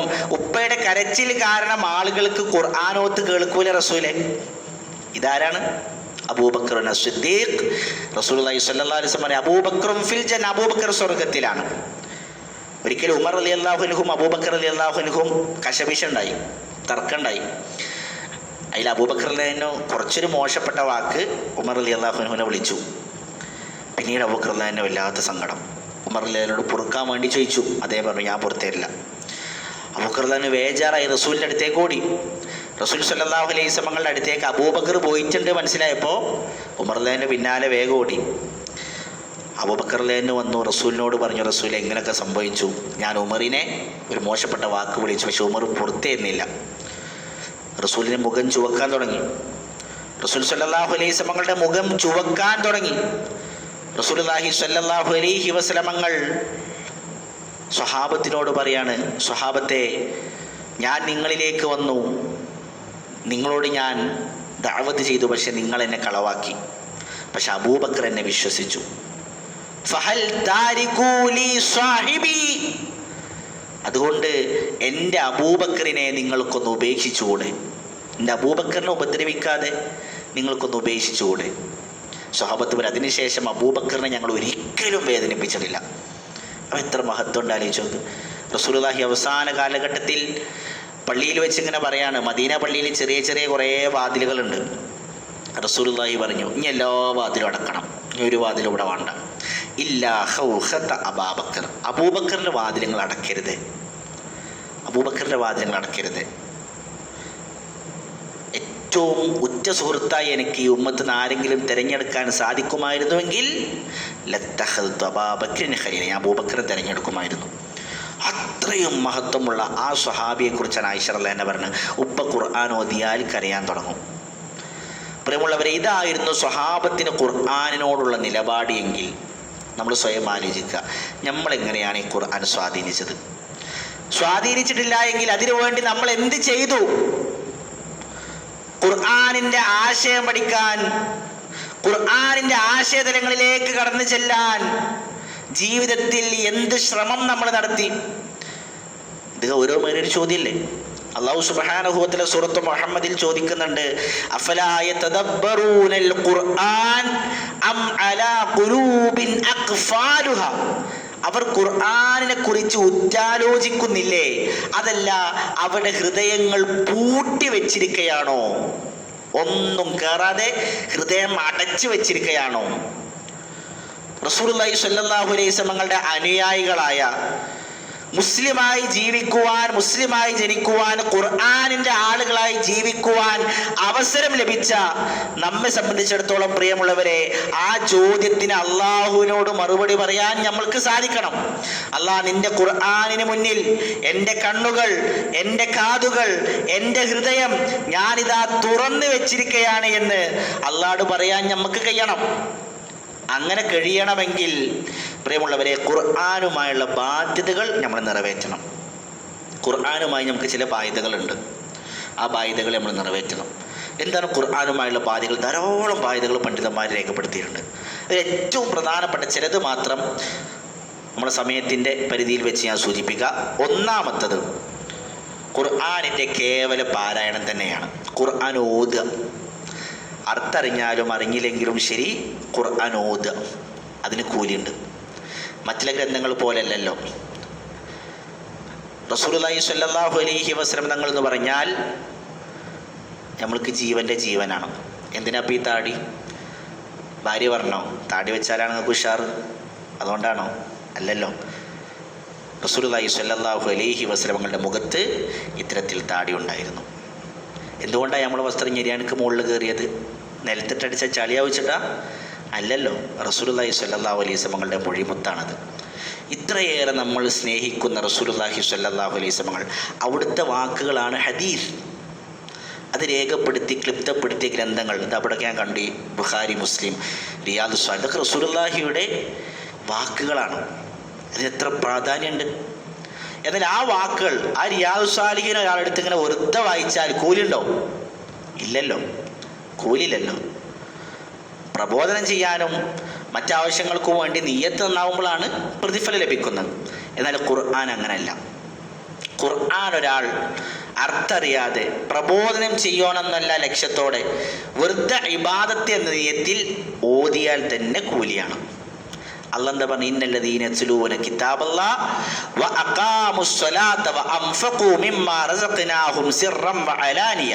ഖുർആൻ ഓതുന്നവർ, നിസ്കരിക്കുന്നവർ, രഹസ്യമായും പരസ്യമായും സ്വതക്ക നൽകുന്നവർ, യർജൂന തിജാറത്തൻ ലൻ തബൂർ, അവർ ആഗ്രഹിക്കുന്നത് നഷ്ടമില്ലാത്ത കച്ചവടമാണ്. എല്ലാവരും കച്ചവടം ചെയ്യുന്നവരല്ലേ. നമ്മുടെ ബിസിനസ്സൊക്കെ നമ്മളെങ്ങനെ അത് ചിലപ്പോൾ ഉറക്കൊഴിച്ചിരുന്ന് ആലോചിച്ച് ടെൻഷൻ അടിച്ച് നമ്മൾ പ്ലാൻ ചെയ്തുണ്ടാക്കി അവസാനം നോക്കുമ്പോഴും മാസം കഴിഞ്ഞ് വർഷം കഴിഞ്ഞ് നോക്കുമ്പോഴും നഷ്ടമാണ്. ഖുർആനെ കുറിച്ച് അല്ലാഹ് പറയാണ് നഷ്ടമില്ലാത്ത കച്ചവടം. കാരണം എന്താ? ഒരു ഹർഫ് ഓതിയോ കൂലി രേഖപ്പെടുത്തി. റസൂലുള്ളാഹി പറഞ്ഞു അലിഫ് ലാം മീം. അലിഫ് ഒരു ഹർഫാണ്, ലാം ഒരു ഹർഫാണ്, മീം ഒരു ഹർഫാണ്. 3 ഹർഫിന് 30 കൂലി. ആലോചിച്ച് നോക്ക്, സൂറത്തുൽ ബഖറ ഒരാൾ ഓതി തീർക്കുമ്പോഴേക്കിന് എത്ര പ്രതിഫലാണ്. ദിവസവും ഒരാൾ റസൂലുള്ളാഹി ഓതണം എന്ന് പറഞ്ഞ ചില സൂറത്തുകളും ചില ആയത്തുകളും ഉണ്ട്. ആയത്തുൽ കുർസി പോലെ, ആമൻ റസൂൽ പോലെ, ഇഖ്ലാസ്, ഫലഖ്, നാസ് പോലെ. റസൂലുള്ളാഹി പറഞ്ഞ സൂറത്തുൽ മുൽക്ക് എല്ലാ ദിവസവും ഓതുന്ന ആളെ സംബന്ധിച്ചിടത്തോളം അവനെന്താണ്? പരലോകത്ത് ശുപാർശയ്ക്ക് വേണ്ടി വരുന്നതാണ്. നമ്മൾ എന്ന് ഓതുന്ന സൂറത്തു സജദ, സൂറത്തു സുമർ, ഇതൊക്കെ എന്ന് ഓതാൻ പഠിപ്പിച്ച സൂറത്തുകളാണ്. നമ്മൾ ആലോചിച്ച് ഈ സൂറത്തുകളും ഈ ആയത്തുകളും നിരന്തരം മുടങ്ങാതെ ദിവസം ഓതുന്ന ആളെ സംബന്ധിച്ചിടത്തോളം എത്ര പ്രതിഫലം അവൻ്റെ അക്കൗണ്ടിൽ വന്നിട്ടുണ്ടാവും. ഖുർആൻ്റെ കേവല പാരായണം എന്ന് പലപ്പോഴും നമ്മുടെ വീടുകളിൽ നിന്ന് നഷ്ടപ്പെട്ടുകൊണ്ടിരിക്കുന്ന ഒന്നാണത്. ഞാൻ പല സദസ്സുകളിലും പറയാറുണ്ട് എൻ്റെ ഒരു അനുഭവം. ഞാൻ സൂറത്തുൽ മുൽക്ക് ഹിഫ്ള് പഠിക്കാനായിട്ട് പഠിച്ചതല്ല. എന്നും മഗ്രിബ് നിസ്കാരം കഴിഞ്ഞ് വീട്ടിലെത്തിയാൽ സൂറത്തുൽ മുൽക്ക് ഓതണം. അത് ഉമ്മാൻ്റെ നിയമമാണ്. സ്കൂളിൽ പരീക്ഷ വന്നാലും ശരി, മദ്രസയിൽ പരീക്ഷ വന്നാലും ശരി, സൂറത്തുൽ മുൽക്ക് ഓതിയിട്ടേ പഠിക്കാൻ സമ്മതിക്കുള്ളൂ. അങ്ങനെ ഓതി ഹിഫ്ളാക്കിയതാണ് സൂറത്തുൽ മുൽക്ക്. നമ്മളെ കുട്ടികൾക്ക് പറയാൻ കഴിയുമോ എൻ്റെ ഉപ്പാൻ്റെ കൂടെ ഞാനിരുന്നോതി, എൻ്റെ ഉമ്മാൻ്റെ കൂടെ ഞാനിരുന്നോതി, എൻ്റെ ഉപ്പ കൈ പിടിച്ച് ഖുർആനിൻ്റെ മുന്നിൽ കൊണ്ടുപോയിരുത്തി അങ്ങനെ ഞാൻ ഓതി പഠിച്ചതാണ് ഇന്ന സൂറത്ത് എന്ന് പറയാൻ നമ്മളെ കുട്ടികൾക്ക് കഴിയും? നമ്മളും നമ്മളെ ഭാര്യയും നമ്മളെ കുട്ടികളും വീട്ടിൽ ഒരുമിച്ചിരുന്ന് ഖുർആൻ ഓതുന്ന ഒരു ദിവസം ഉണ്ടോ? ഇത് വളരെ ഗൗരവത്തിൽ നമ്മൾ ആലോചിക്കണ്ടേ. നമ്മൾ എന്തിനൊക്കെ ദിവസം സമയം കണ്ടെത്തുന്നുണ്ട്? കുടുംബത്തിൻ്റെ കൂടെ എത്ര സമയം നമ്മൾ ചിലവഴിക്കുന്നുണ്ട്? അതിൽ 10 മിനിറ്റ് അള്ളാഹുവിൻ്റെ കലാമോദാൻ ഒരുമിച്ചിരിക്കാൻ സമയം നമ്മൾ മാറ്റിവെക്കുന്നില്ല എങ്കിൽ പ്രിയമുള്ളവരെ, നമ്മുടെ വീടുകളിൽ എങ്ങനെ ബർക്കത്ത് ലഭിക്കും? റസൂലുള്ളാഹി പറഞ്ഞില്ലേ, സൂറത്തുൽ ബഖറ ഓതുന്ന വീട്ടിൽ നിന്ന് പിശാച് ഇറങ്ങി ഓടുന്നാണ്. മരണപ്പെട്ട് നമ്മളെ മയ്യത്ത് ഇങ്ങനെ പള്ളിയിൽ കൊടുന്ന് വെച്ച് മൗലിയരിങ്ങനെ വിളിച്ചു പറയും, കടമടപാടൊക്കെ ഉണ്ടെങ്കിൽ മക്കളോട് ബന്ധപ്പെടുക കേട്ടോ, അതിലെന്തെങ്കിലുമൊക്കെ പുറത്തു കൊടുക്കാനുണ്ടെങ്കിലൊക്കെ പുറത്തു കൊടുക്കുക, മരിച്ചു വേണം, നമ്മളും ഇങ്ങനെ മരിച്ചു വേണം എന്നൊക്കെ മൗലിയരെ ഉപദേശം കൊടുക്കും. അത് കഴിഞ്ഞ് പ്രിയമുള്ളവരെ, നമുക്ക് വേണ്ടി, നമ്മുടെ മയ്യത്തിന് വേണ്ടി ഇമാമത്ത് എന്ന് അല്ലാഹുമ്മ ഗഫിർ ലഹു വറഹംഹു വആഫിഹി വഅഫു അൻഹു എന്ന ആത്മാർത്ഥമായ അർത്ഥമറിഞ്ഞൊന്ന് ഓതി നമുക്ക് വേണ്ടി നിസ്കരിക്കാൻ പോലും അറിയാത്ത കുട്ടികളാണ്, അവരെയാണ് നമ്മൾ വിട്ടേച്ചു പോയത് എങ്കിൽ നമ്മൾ അവർക്ക് വേണ്ടി പണം ചിലവഴിച്ചതും നമ്മൾ അവർക്ക് വേണ്ടി വിയർപ്പൊഴുക്കിയതും എന്തുപകാരത്തിലാണുള്ളത്? കഴിഞ്ഞ ദിവസം ഒരാൾ എനിക്ക് വിളിച്ചു ചോദിച്ചു, ഉസ്താദ് ഒരു മയ്യിത്ത് നിസ്കാരത്തിൽ പങ്കെടുത്തു, പിന്നെ ചാവക്കാട് പഞ്ചവടി ഭാഗത്തവിടെ. അപ്പോൾ എന്താ, മകനാണ് ഇമാമത്ത് എന്നത്. ഇമാമത്ത് നിന്നു, തക്ബീർ കെട്ടി, പെരുന്നാൾ നിസ്കാരം പോലെ നിസ്കരിച്ചു. അവന് അല്ലാഹു അക്ബർ അല്ലാഹു അക്ബർ അല്ലാഹു അക്ബർ അല്ലാഹു അക്ബർ അസ്സലാമു അലൈക്കും വറഹ്മത്തുള്ളാഹി. നിസ്കാരം ശരിയാവുമോ എന്നാണ്. ഞാൻ പറഞ്ഞു, നിസ്കാരം ശരിയാവില്ല, ഖബറിനെടുത്ത് പോയിട്ട് രണ്ടാമത് നിസ്കരിച്ചോളിയും, അല്ലെങ്കിൽ സമൂഹത്തിന് മുഴുവൻ തെറ്റാണ്. കാരണം നിസ്കാരത്തിൻ്റെ റുക്കിനാണ് ഫാത്തിഹ ഓതൽ, അത് നഷ്ടപ്പെട്ടു. ഞാൻ പറഞ്ഞത്, ഈ അവസ്ഥയിലേക്ക് നമ്മുടെ മക്കൾ മാറിയാൽ ഇപ്പോൾ അവർക്ക് വേണ്ടി 30 വർഷം 40 വർഷം നമ്മൾ ജീവിച്ചതിൽ എന്താണ് അർത്ഥമുള്ളത്? അതുകൊണ്ട് ഖുർആൻ നമ്മൾ മക്കളുടെ കൂടെ ഇരുന്ന് ഓതാൻ, കുടുംബത്തിൻ്റെ കൂടെ ഇരുന്ന് ഓതാൻ ഒരു സമയം നമ്മൾ കണ്ടെത്തണം, നിർബന്ധം. ഖുർആനോടുള്ള ഒന്നാമത്തെ ബാധ്യതയാണത്. രണ്ടാമത്തെ ബാധ്യത ഖുർആൻ ഹിഫ്ളാക്കലാണ്, ഖുർആൻ മനപ്പാടാക്കുക. റസൂലുള്ളാഹി സ്വല്ലല്ലാഹു അലൈഹി വസല്ലം എന്താ പറഞ്ഞു? ഒരായത്തധികം ഹിഫ്ളാക്കിയാൽ സ്വർഗത്തിൽ ഒരു ദർജ കൂടി അധികം കയറാം. എത്ര ആയത്ത് ഹിഫ്ളുണ്ടോ അത്രയും മുകളിലേക്ക് സ്വർഗത്തിലേക്ക് കയറി പോവാം. 6000 ദർജകൾ ഉള്ള സ്വർഗം, കണ്ണുകൊണ്ട് ഇവിടെ കണ്ടിട്ടില്ലാത്ത, കാതുകൊണ്ട് ഇതുവരെ കേട്ടിട്ടില്ലാത്ത ശബ്ദം കേൾക്കുന്ന, വലാ ഖത്തറ അലാ ഖൽബി ബശരിൻ, ഹൃദയത്തിന് വിഭാവന പോലും ചെയ്യാൻ കഴിയാത്ത ആനന്ദങ്ങൾ ഒരുക്കി വെച്ച, ഫലാ തഅലമു നഫ്സുൻ മാ ഉഖ്ഫിയ ലഹും മിൻ ഖുർറത്തി അഅയുൻ, കണ്ണുകൾക്ക് ആനന്ദം നൽകുന്ന എന്തെല്ലാമാണ് അവിടെ അള്ളാഹു ഒരുക്കി വെച്ചിരിക്കണമെന്ന് അറിയാത്ത ആ ഒരു ലോകം അള്ളാഹു നമുക്ക് നൽകി അനുഗ്രഹിക്കുമാണ്. റസൂലുള്ളാഹി സ്വല്ലല്ലാഹു അലൈഹി വസല്ലം പറയുന്നുണ്ട്, ഞാൻ സ്വർഗത്തിൽ ഈ മുന്തിരിയുടെ ഒരു കൊല കണ്ടു, ഒരു മുന്തിരിക്കൊല. ഞാനത് പറിക്കാൻ വേണ്ടി കൈ നീട്ടി. അതെങ്ങാനും ഞാൻ പറിച്ചു കൊണ്ടുവന്നിരുന്നെങ്കിൽ ഭൂമിയിലുള്ളവർക്ക് മുഴുവൻ തിന്നാൻ അത് മതിയാകുമായിരുന്നു. ഇവിടെ നമുക്ക് വിശപ്പ് മാറാൻ 1 കിലോ മുന്തിരി നമുക്ക് തന്നെ വേണ്ടി വരും. ഒരു മുന്തിരിക്കൊല ഭൂമിയിലെ മുഴുവൻ ആളുകൾക്കും അത് മതി എന്ന് പറഞ്ഞാൽ ഞങ്ങൾ ആലോചിച്ച് നോക്ക്, എന്താണ് ആ സ്വർഗം. അല്ലാഹു സുബ്ഹാനഹു വ തആല ഫീഹാ മാ തശ്തഹി അൻഫുസുകും വതലദ്ദുൽ അഅയുൻ വഅൻതും ഫീഹാ ഖാലിദൂൻ. സ്വർഗത്തിൽ മനസ്സാഗ്രഹിക്കുന്നതെല്ലാം, കണ്ണാനന്ദിക്കുന്നതെല്ലാം ലഭിച്ചുകൊണ്ട് നിത്യവാസികളാണ്. ലാ യസ്മഊന ഫീഹാ ലഗ്വൻ വലാ തഅ്തീമാ ഇല്ലാ ഖീലൻ സലാമൻ സലാമാ. കുറ്റപ്പെടുത്തുന്ന, വേദനിപ്പിക്കുന്ന ഒന്നും അവിടെ കേൾക്കൂല, സമാധാനത്തിൻ്റെ വാക്കുകൾ മാത്രം. അങ്ങനത്തെ ഒരു ലോകം. അവിടെ എത്രത്തോളം നമ്മൾ ആയത്തുകൾ ഹിഫ്ലാക്കിയിട്ടുണ്ടോ അതിനനുസരിച്ച് മുകളിലേക്ക് കയറുമെന്ന് പറഞ്ഞാൽ, ഒരായത്ത് അധികം ഹിഫ്ലാക്കിയ സ്വർഗത്തിൻ്റെ മുകളിലേക്ക് ഒരു ദർജ കൂടി അധികം പോയിക്കൂടെ. അപ്പോൾ നമ്മളിങ്ങനെ തോന്നും, 45 ഞാൻ 50 ഇനി റിട്ടയറായി, ഇനിയിപ്പോൾ എന്ത് ഉസ്താദ് ഹിഫ്ള്. അള്ളാഹ് എന്താ പറഞ്ഞു, വലഖദ് യസ്സർനൽ ഖുർആന ലിദ്ദിക്ർ. അള്ളാഹ് എളുപ്പമാക്കിയിട്ടുണ്ടെന്നില്ല. ഞാൻ ഒരു സ്ഥലത്ത് ക്ലാസ് എടുക്കാൻ പോയപ്പോൾ പിന്നെ 2 ആൾക്കാർ, ഒരാൾ 50 കഴിഞ്ഞിട്ടുണ്ട്, ഒരാൾ 60 കഴിഞ്ഞിട്ടുണ്ട്. അവർ ഈ അടുത്ത് തൗഹീദൊക്കെ ലഭിച്ച് ശിർക്കും ഖുറാഫത്തൊക്കെ ഒഴിവാക്കി ആദർശത്തിലേക്ക് വന്നവരാണ്. അപ്പോൾ അവർ വന്നപ്പോൾ അവർക്ക് ഇങ്ങനെ ഒരു ആഗ്രഹം, ഖുർആനൊന്ന് പഠിക്കണം. കുറേ കാലം മാല മൗലൂദും കള്ളക്കഥകളൊക്കെ ചൊല്ലി നടന്നില്ല, ഇനി അള്ളാൻ്റെ കലാമൊന്ന് വായിക്കണം. അപ്പോൾ ആ നാട്ടിലെ ഒരു കാരണവരുണ്ട്, മൂപ്പരാൾ പറഞ്ഞു, ഞാൻ വായിച്ചുതരാം നിങ്ങൾക്ക്, അമാനുമോളെ തഫ്സീർ വെച്ചിട്ട് ഞങ്ങൾക്ക് വായിച്ചുതരാം. അങ്ങനെ അവർ വായിച്ച് ഞാൻ ചെന്നപ്പോഴേക്കും ഖുർആൻ ഒരാവർത്തി മുഴുവൻ കഴിഞ്ഞ് 2ാമത്തെ ആവർത്തിയിൽ 40-ലധികം സൂറത്തുകൾ കഴിഞ്ഞിട്ടുണ്ട്. എത്ര ആയത്തുകളാണ് അവർ ഹിഫ്ളാക്കിയത് അറിയാം, എത്ര ആയത്തുകൾ ഹിഫ്ളാക്കിയാലും. അതുപോലെ യസ്സർനൽ ഖുർആന ലിദ്ദിക്ർ ഫഹൽ മിൻ മുദ്ദക്കിർ. എളുപ്പമാണ് അല്ലാഹു സുബ്ഹാനഹു. അതുകൊണ്ട് ഹിഫ്ളാക്കാൻ ശ്രമം. നമുക്ക് വളരെ ലഘുവായ വളരെ പ്രധാനപ്പെട്ട ആയത്തുകളും സൂറത്തുകളും ഹിഫ്ളാക്കാനും അതിനൊരു ശ്രമം നമ്മൾ നടത്തി. ഒരു ദിവസം ഒരായത്ത് ഹിഫ്ളാക്കിയാൽ ഒരു വർഷത്തിൽ നമുക്ക് എത്ര ആയത്ത് ഹിഫ്ളാക്കാൻ പറ്റും? അപ്പം അതിലൊരു ശ്രമം നമ്മൾ നടത്തുക. അതാണ് 2ാമത്തെ ബാധ്യത. 3ാമത്തെ ബാധ്യത ഖുർആനിൻ്റെ ആശയങ്ങൾ പഠിക്കുക എന്നുള്ളതാണ്. ഖുർആനിൻ്റെ ആശയങ്ങൾ പഠിക്കുക. ഖുർആൻ ഓതാനോ ഖുർആൻ ഹിഫ്ളാക്കാനോ ഒന്നും അല്ലല്ലോ അള്ളാഹ് ഖുർആൻ ഇറക്കിയത്, അതൊക്കെ അതിൻ്റെ ഒരു ഭാഗമാണ്. ഖുർആൻ അവതരിപ്പിച്ചതിൽ യദ്ദബ്ബറു ആയാതിഹി വലിയതദക്കറു ഉലുൽ അൽബാബ്. തദബ്ബുർ നടത്താൻ, തദബ്ബുർ എന്ന് പറഞ്ഞാൽ ഉറ്റാലോചിക്കുക, ഖുർആനെ കുറിച്ച് ആലോചിക്കാൻ, അതിലെ ആശയങ്ങളെക്കുറിച്ച് ചിന്തിക്കാൻ.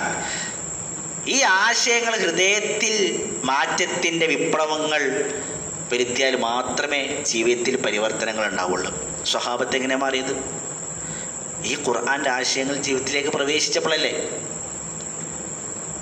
ഈ ആശയങ്ങൾ പഠിക്കണം. നിങ്ങൾ ആലോചിച്ച് ഖുർആൻ തദബ്ബുർ നടത്തുക എന്ന് പറഞ്ഞാൽ ഖുർആൻ ഉറ്റാലോചിക്കുക. എങ്ങനെ ഉറ്റാലോചിക്കുക? അതിൻ്റെ അർത്ഥം മനസ്സിലാക്കണ്ടേ? നമുക്കറിയാത്ത അറബി ഭാഷ, അതിനെക്കുറിച്ച് നമ്മളെങ്ങനെ ആലോചിക്കും? അപ്പോൾ അത് പഠിക്കേണ്ടി വരും. ഞാൻ അപ്പം നിങ്ങൾക്കൊരു പുസ്തകം തന്നിട്ട് പറയാണ്, ഇത് വായിച്ചു പോയിക്കോളും. ഇതിൻ്റെ അവസാനത്തിൽ ഒരു സ്ഥലത്തിനെ കുറിച്ച് പറയുന്നുണ്ട്. അവിടേക്ക് നിങ്ങൾ അവിടെ എത്തിപ്പെട്ടാൽ നിങ്ങൾക്ക് അവിടെ വലിയൊരു കൊട്ടാരമുണ്ട്, സ്വർണ്ണങ്ങളുണ്ട്, മുത്തുണ്ട്, പവിഴുണ്ട്, കോടികളുണ്ട്, എല്ലാ സൗകര്യങ്ങളും ഉണ്ട്. നമ്മൾ തുറന്ന് വായിച്ചു നോക്കുമ്പോൾ അറിയാത്ത ഭാഷയാണെങ്കിൽ ഇത് ഉസ്താദ് അറിയാത്ത ഭാഷയാണ്, വേറെ ആർക്കെങ്കിലും കൊടുത്തലാന്ന് പറയോ? ഇല്ല. നമ്മൾ ആ ഭാഷ അറിയുന്ന ആളുടെ മുമ്പിൽ ചെന്നിരുന്ന് ഫുള്ള് വായിപ്പിക്കും. അല്ലെങ്കിൽ ആ ഭാഷ പഠിച്ച് നമ്മളത് ഫുള്ള് വായിക്കുന്ന സ്ഥലത്തേക്ക് നമ്മളെങ്കിലും എത്തും. ഏത് മൽഊന, നശിച്ചതാണ് എന്ന് റസൂലുള്ളാഹി പറഞ്ഞ ഈ ദുനിയാവിന് വേണ്ടി നമ്മൾ അത്രയും പ്രയത്നിക്കും. എന്നാൽ നിങ്ങൾ ആലോചിച്ച് നോക്ക്, പരിശുദ്ധ ഖുർആൻ എന്താ? നമ്മൾ നേരത്തെ പറഞ്ഞ സ്വർഗം, അതിലേക്ക് വഴി കാണിക്കുന്ന ഗ്രന്ഥമാണ്. നരകം എന്ന് പറഞ്ഞാൽ ചെറിയ കാര്യമാണോ? റസൂലുള്ളാഹി സ്വല്ലല്ലാഹു അലൈഹി വസല്ലം ഇന്ന അഹ്വന അദാബൻ, നരകത്തിൽ ഏറ്റവും ചെറിയ ശിക്ഷ എന്താണ്? 2 കല്ലുകൾ കാലിൻ്റെ അടിയിൽ വെച്ച് കൊടുക്കും. യഗ്ലി മിൻഹു ദിമാഉ, അവരെ തലച്ചോറ് വരെ തിളച്ചു മറന്ന് അള്ളാഹ് കാത്തിരക്ഷിക്കട്ടെ. അവിടുത്തെ വസ്ത്രം സറാബീലുഹും മിൻ ഖത്റാൻ, ടാറുരുക്കിയ വസ്ത്രമായിരിക്കും ധരിക്കാൻ തരിക. അവിടുത്തെ ജലം എന്ന് പറയാൻ ഹമീം, ഹമീം എന്ന പാനീയം കുടിക്കുമ്പോഴേക്ക് കുടൽമാലുകൾ പൊട്ടിത്തെറിച്ചു പോകും. അവിടുത്തെ ഭക്ഷണം എന്ന് പറഞ്ഞാൽ സക്കൂം കഴിച്ചു കഴിഞ്ഞാൽ വയറിൽ കിടന്ന് തിളച്ചു മറിയാൻ തുടങ്ങും. അവിടുത്തെ പാനീയങ്ങൾ എന്ന് പറഞ്ഞാൽ കൽമുഹിൽ യശ്വിൽ വുജൂഹ്, കുടിക്കാൻ വേണ്ടി എടുക്കുമ്പോഴേക്ക് തന്നെ മുഖം ഉരുകിപ്പോവും. അത്രയും ശക്തമായ പാനി. അത് നമ്മൾ കാത്തിരക്ഷിക്കട്ടെ. ഈ നരകത്തെക്കുറിച്ച് നിങ്ങൾ ആലോചിച്ച് നോക്ക്. ഇരുന്ന് രക്ഷപ്പെടാനുള്ള മാർഗം ഈ ഖുർആൻ പറഞ്ഞു തരുന്നുണ്ട്.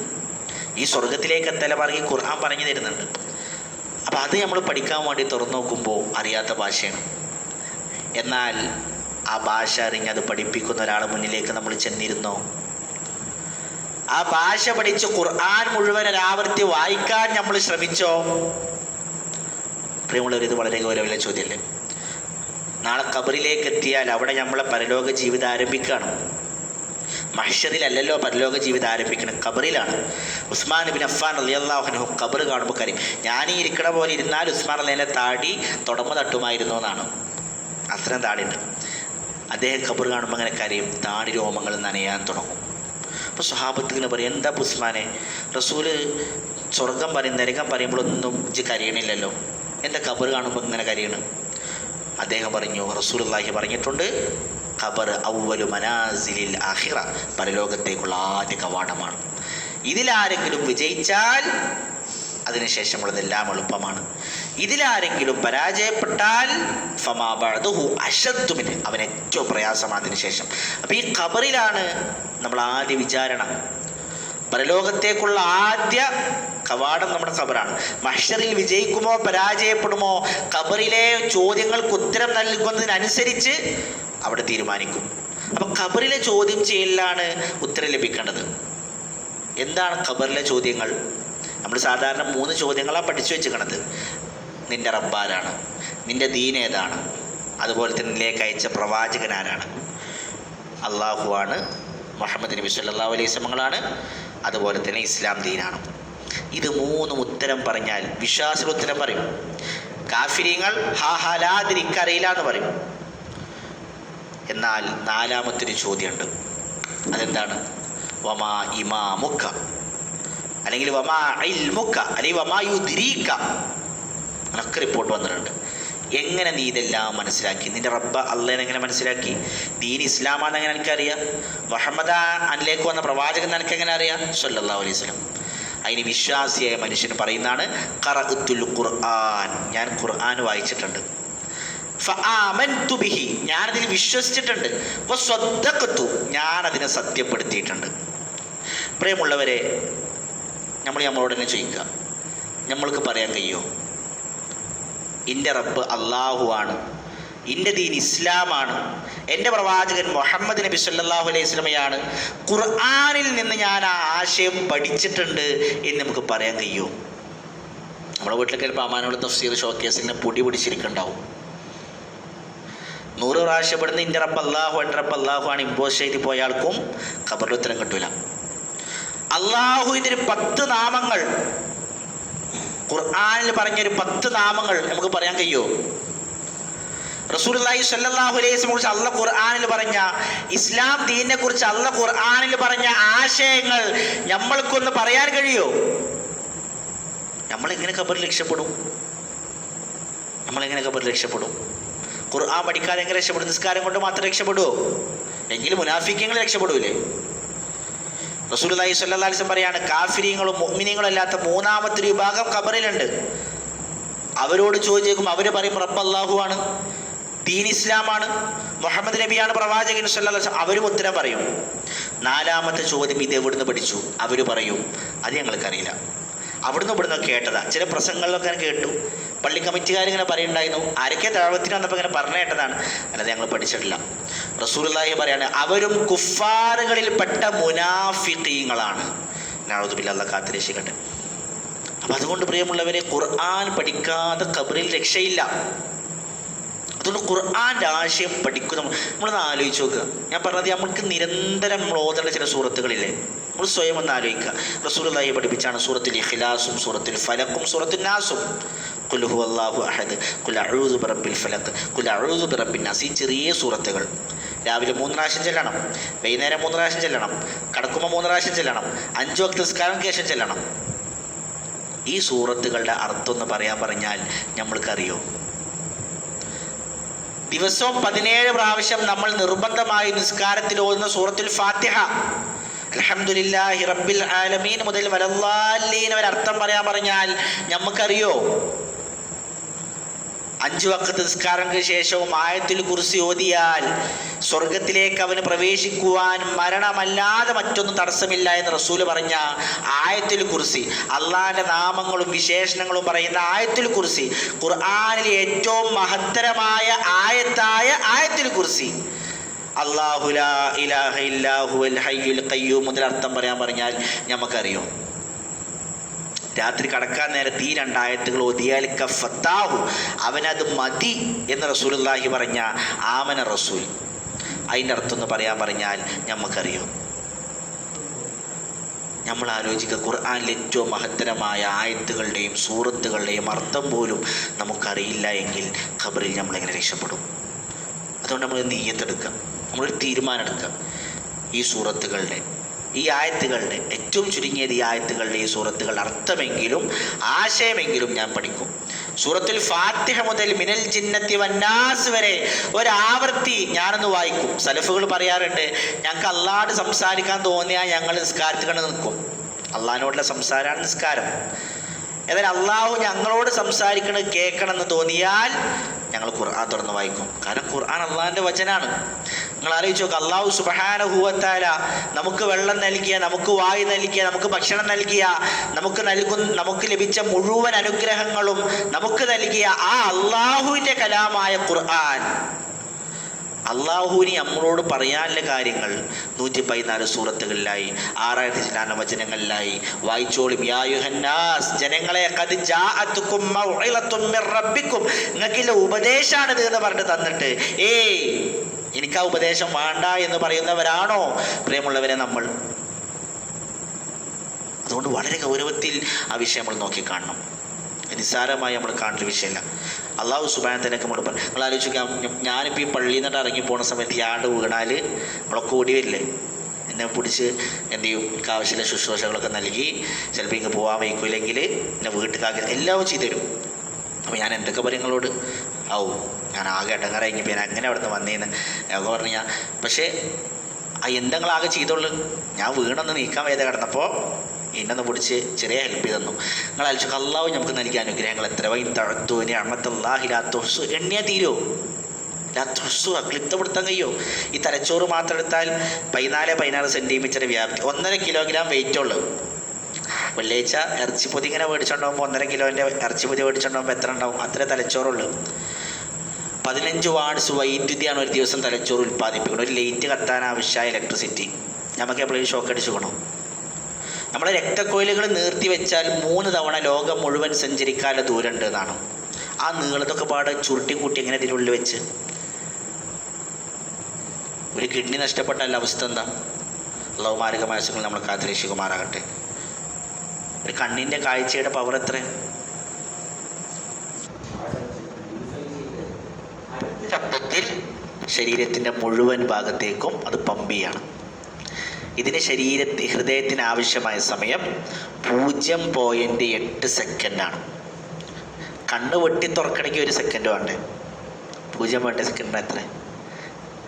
ഇതൊക്കെ ആരെ നിയന്ത്രിക്കണം? അത് അല്ലാഹു പറഞ്ഞു, വഫീ അൻഫുസിക്കും അഫലാ തുബ്സിറൂൻ.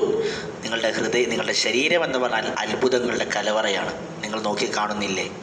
അപ്പോൾ ഇത്രയും അനുഗ്രഹങ്ങൾ നമുക്ക് തന്ന ആ അല്ലാഹു സുബ്ഹാനഹു വ തആല, അവൻ്റെ കലാം, അവൻ്റെ സംസാരം കേൾക്കാൻ നമുക്ക് സമയമില്ല എന്ന് പറഞ്ഞാൽ, അവൻ്റെ വാക്കുകൾ വായിക്കാൻ നമുക്ക് സമയമില്ല എന്ന് പറഞ്ഞാൽ നമ്മൾ എത്ര ദൗർഭാഗ്യന്മാരും എത്ര നന്ദി കെട്ടവരുമാണ്.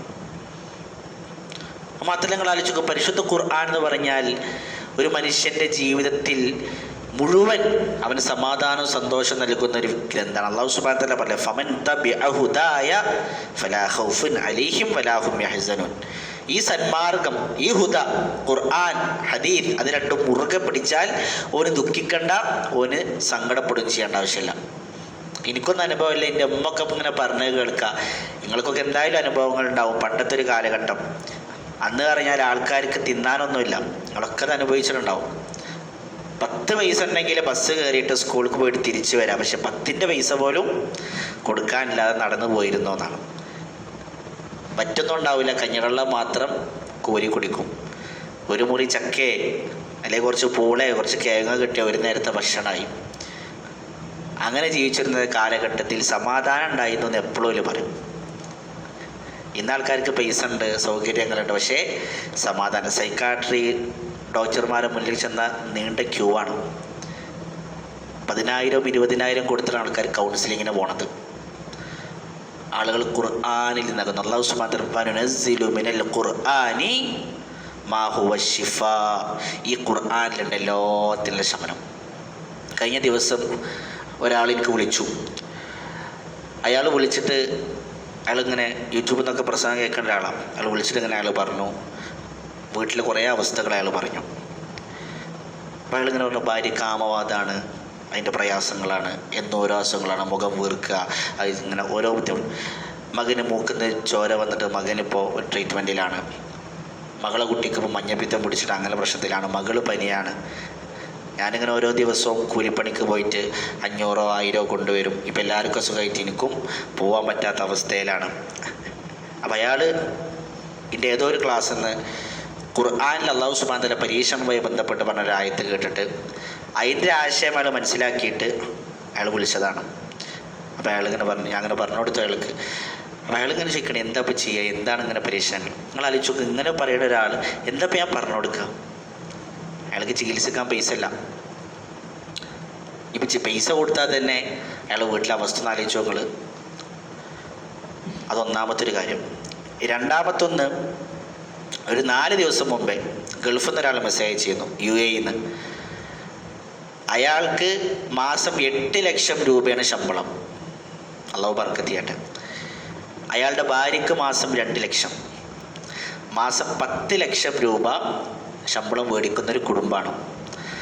വാട്സപ്പിൽ മെസ്സേജ് അയച്ച അയാൾ പറഞ്ഞത് ഭാര്യയ്ക്ക് ഇപ്പോൾ മാരകമായൊരു അസുഖമാണ്, ട്രീറ്റ്മെൻറ്റിലാണ്, മെൻ്റൽ പോലത്തെ ഒരു വലിയ അസുഖത്തിലാണ്. കുടുംബക്കാരോട് ആരോടും ഞാൻ പറഞ്ഞിട്ടില്ല. ഞാൻ ഇപ്പം നിങ്ങളോട് മെസ്സേജ് അയക്കണത് എന്താ ഇപ്പം ഞാൻ കാട്ടുക, എന്താ ഇപ്പം ഞാൻ ചെയ്യുക എന്ന് ചോദിച്ചിട്ടാണ്. അങ്ങനെ ചോദിക്കുക, എന്താ ഇപ്പം നമ്മളിതിന് മറുപടി പറഞ്ഞു കൊടുക്കുക? 2 പേർക്കും നമ്മൾക്ക് പറഞ്ഞു കൊടുക്കാൻ അത് ഖുർആനാണ്. ഖുർആനിലെ ഈ ആശയം ഞാൻ അവർക്ക് പറഞ്ഞു കൊടുത്തു. അല്ലാഹ് പറഞ്ഞ എന്താ? വലനബ്ലുവന്നകും ബിശൈഇൻ മിനൽ ഖൗഫി വൽ ജൂഇ വനഖ്സിൻ മിനൽ അംവാലി വൽ അൻഫുസി വസ്സമറാത്തി വബശ്ശിരിസ് സാബിരീൻ. അല്ലാഹ് പരീക്ഷിക്കുന്ന ഉറപ്പിച്ച് പറഞ്ഞാണ്. വിശപ്പ് കൊണ്ട് പരീക്ഷിക്കും, പട്ടിണി കൊണ്ട് പരീക്ഷിക്കും, അതുപോലെ തന്നെ ഭയം കൊണ്ട് പരീക്ഷിക്കും, സമ്പത്തുള്ള കുറവ് കൊണ്ട് പരീക്ഷിക്കും, ശരീരത്തിലുള്ള കുറവ് കൊണ്ട് പരീക്ഷിക്കും. വബശ്ശിരിസ് സാബിരീൻ, ക്ഷമിക്കുന്നവർക്ക് സന്തോഷ വാർത്ത. നമ്മൾ മനസ്സിലാക്കേണ്ടത് അപൂർണമായ ജീവിതമാണ് നമുക്കിവിടെ ഉള്ളത്. പൂർണ്ണമായ ജീവിതം സ്വർഗത്തിലല്ലേ? പരീക്ഷണങ്ങളില്ലാത്ത, അസമാധാനമായ ഒരു വാക്ക് കേൾക്കാത്ത, അസമാധാനമായ അവസ്ഥകളില്ലാത്ത, ശാരീരികമായും സാമ്പത്തികമായും കുടുംബപരമായും ഒരു ബുദ്ധിമുട്ടും അല്ലലുമില്ലാത്ത ലോകം സ്വർഗത്തിലല്ലേ? അതെല്ലാം അല്ലാഹ് ഇവിടുന്ന് തന്നാൽ പിന്നെ സ്വർഗത്തിലേക്ക് എത്തുന്നതിന് എന്ത് വിലയുള്ളത്? അതുകൊണ്ട് ഈ ജീവിതത്തിനെ കുറിച്ച് അല്ലാഹ് പറഞ്ഞ അല്ലദീ ഖലഖൽ മൗത വൽ ഹയാത, ഇത് മൗത്ത്, ഇത് മരണത്തിലേക്കുള്ള ജീവിതമാണ്. ഇതല്ല യഥാർത്ഥ ജീവിതം. റസൂലുള്ളാഹി പ്രാർത്ഥിച്ചിരുന്നാണ്, അല്ലാഹുമ്മ ലാ ഐശ ഇല്ലാ ഐശൽ ആഖിറ. അല്ലാഹു ഇതല്ല ജീവിതം, ആഖിറത്തിലാണ് ജീവിതം. ഞാൻ പറഞ്ഞ ഈ 2 കുടുംബത്തിനും ഖുർആന്റെ ആശയം പറഞ്ഞു കൊടുത്തപ്പോൾ അവർക്ക് ലഭിച്ച സമാധാനം ഈ ക്ലാസ്സിൽ എനിക്ക് പറഞ്ഞാൽ ആ വാക്കുകളിൽ ഒതുങ്ങൂല. 10,000 20,000 കൊടുത്തൊരു കൗൺസിലർ മുമ്പിൽ ചെന്നിരുന്നാൽ ഭൗതികമായ പരിഹാരങ്ങൾ അയാൾ പറഞ്ഞു കൊടുക്കും. അതിനൊക്കെ പരിമിതികളുണ്ട് പ്രിയമുള്ളവരെ. ഈ ഖുർആൻ കൊണ്ട് ശാശ്വതമായ പരിഹാരവും സമാധാനം നമുക്ക് കിട്ടും. അതുകൊണ്ട് ഈ ഖുർആനെ മുറുകെ പിടിക്കണം എന്നുള്ളതാണ് ഞാൻ പറഞ്ഞത്. ഇപ്പം നമ്മൾ പറഞ്ഞത് 3ാമത്തെ ഖുർആനോടുള്ള നമ്മളെ ബാധ്യത ഖുർആൻ്റെ ആശയങ്ങൾ പഠിക്കലാണ്. 4ാമത്തത്, ഖുർആൻ്റെ ആശയങ്ങൾ പഠിച്ചാൽ മാത്രം പോരാ, ഇത് ജീവിതത്തിലേക്ക് ചേർത്ത് വെക്കണം. ഖുർആന്റെ ആശയങ്ങൾ ജീവിതത്തിലേക്ക് ചേർത്ത് വെക്കണം. നിങ്ങൾ നോക്കി, ഇബ്നു മസ്ഊദ് റളിയല്ലാഹു അൻഹു പറയുമായിരുന്നു, കുന്നാ നതഅല്ലമു വനഅമലു മഅ. ഞങ്ങൾ 10 ആയത്തിൽ കൂടുതൽ പഠിക്കൂല. 10 ആയത്ത് പഠിക്കും, അത് പ്രവർത്തിക്കും, എന്നിട്ട് 15ാമത്തെ ആയത്ത് പഠിക്കും.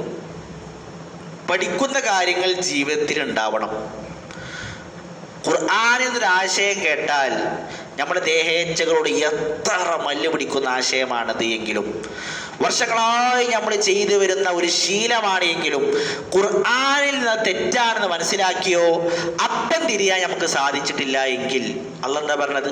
വഅമ്മാമൻ ഖാഫ മഖാമ റബ്ബിഹി വനഹൻ നഫ്സ അനിൽ ഹവാ ഫഇന്നൽ ജന്നത ഹിയൽ മഅവാ. സ്വർഗ്ഗം വെറുതെ കിട്ടൂല.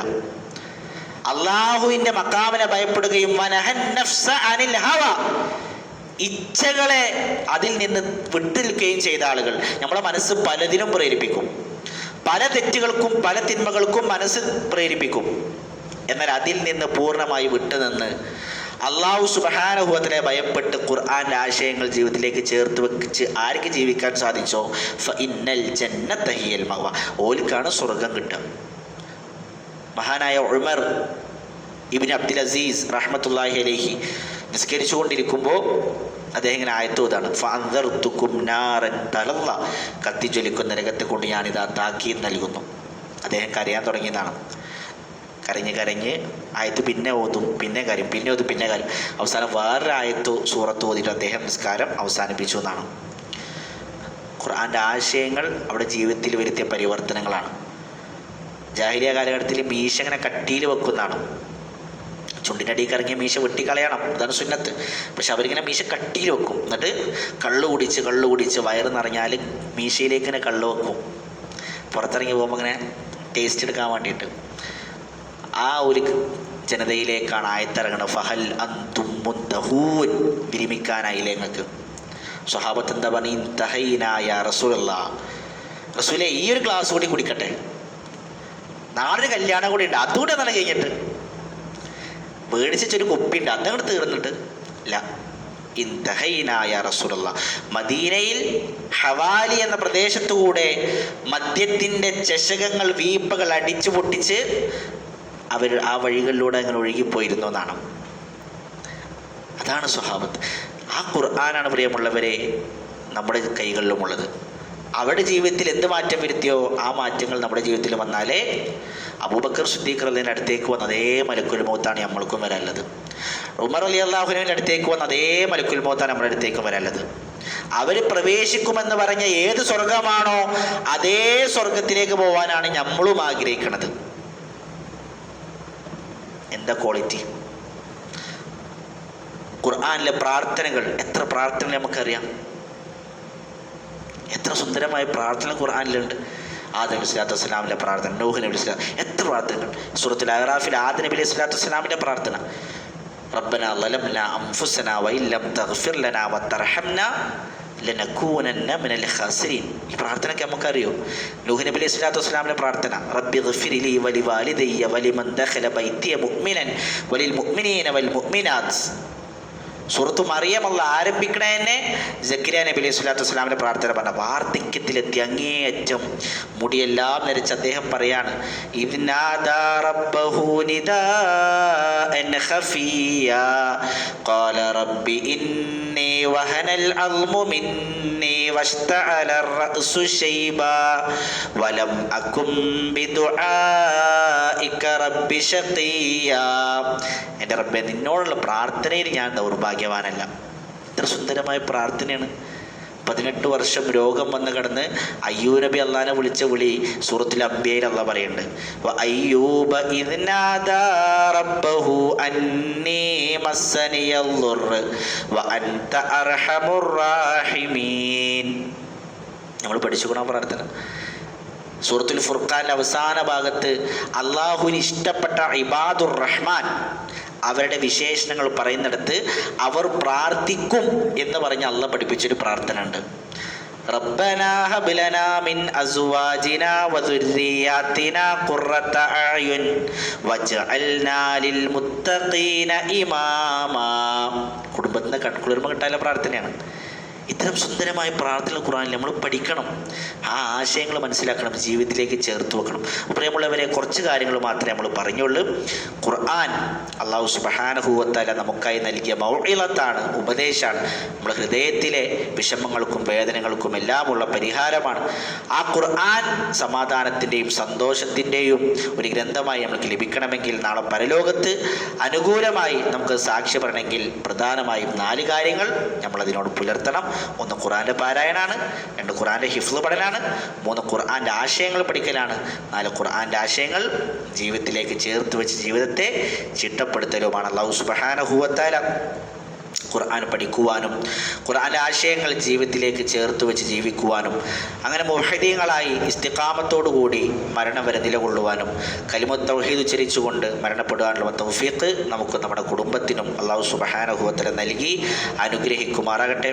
നമ്മൾ ഇവിടെ ഇരുത്തം അല്ലാഹു സുബ്ഹാനഹു വ തആല സ്വാലിഹ് അമലായി സ്വീകരിക്കുകയും ഇതിൻ്റെ നന്മ കൊണ്ട് നാളെ പരലോകത്ത് അല്ലാഹു സുബ്ഹാനഹു വ തആല ജന്നാത്തുൽ ഫിർദൗസ് നമുക്ക് പ്രദാനം ചെയ്യുകയും ചെയ്യുമാറാകട്ടെ. കത്തിജ്വലിക്കുന്നവൻ നരകത്തിൽ നിന്നും അവൻ നമ്മളെ നമ്മുടെ കുടുംബത്തെയും കാത്തുരക്ഷിക്കുമാറാകട്ടെ. നമ്മൾ മരണപ്പെട്ടു പോയ ഖബറുകൾ അവൻ വിശാലമാക്കി കൊടുക്കുമാറാകട്ടെ.